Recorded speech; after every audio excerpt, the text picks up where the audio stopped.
Right, task 1.10. This is a chargeable gain question.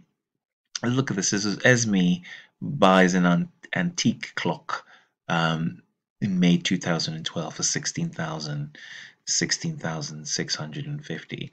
Nice little trick they try and pull here where it says they spend 1,180 polishing the pivots on the clock. So this is polishing. It's not quite capital. If it had been capital, we would add that on to this. So I wouldn't worry too much if you'd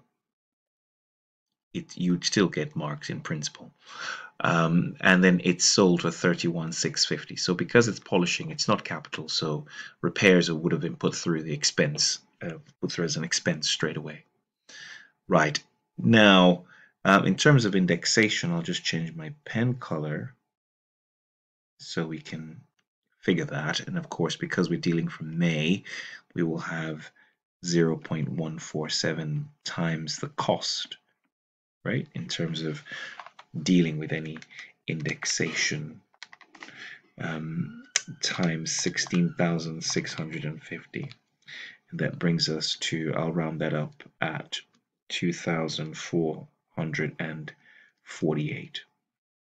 So your total gain really is the 31,650 plus, sorry, 31,650, take away the 16,650, take away the 2,448, leaving you with 12,552.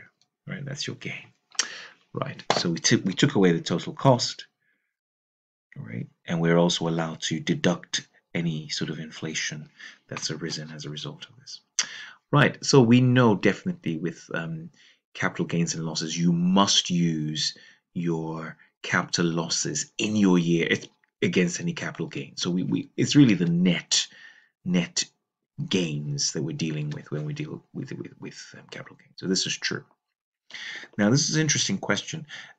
He makes a gain on the sale of an asset which was previously used in the business. The business continues to trade. The gain qualifies for ER. So that's not true, just simply because ER relates to us selling our whole business. Just, you could really say it, just the whole business. So you're coming to the end of your business and you're selling off the business. So you can't pick and choose with ER. It's not like individual assets. It's the whole business or majority of it. I think it might be over 90%, 90 to 95 here is that you are selling a majority of the whole business. I mean, there are other slight conditions that you must have owned it for 2 years and owned at least 5% and worked in the business. So the point here is that you cannot use ER, which is a 10%, if you like, on individual assets being sold. So that's false. What's also interesting here, I thought this was a very sneaky question. She says that Cully sold a house to her uncle for 403 and the market value is 485. And so the disposal proceeds would be as 485. This wouldn't be true if her uncle was a connected party. So the way you should always think about this is always think about it like this. So you are connected. If you are over here, you are connected to everyone across this way, everyone up this way, and everyone down this way. So your kids, children, your parents, your grandparents, and your siblings across, and your siblings sort of brothers and sisters because you're connected to your partner. So uncles are not connected parties. That's the only reason why this fails. If we were talking about connected parties, yes, then we would use the market value because we don't trust each other. We're like, listen, you're underselling it. But to an uncle, then that's not considered. An uncle isn't considered close enough to be connected.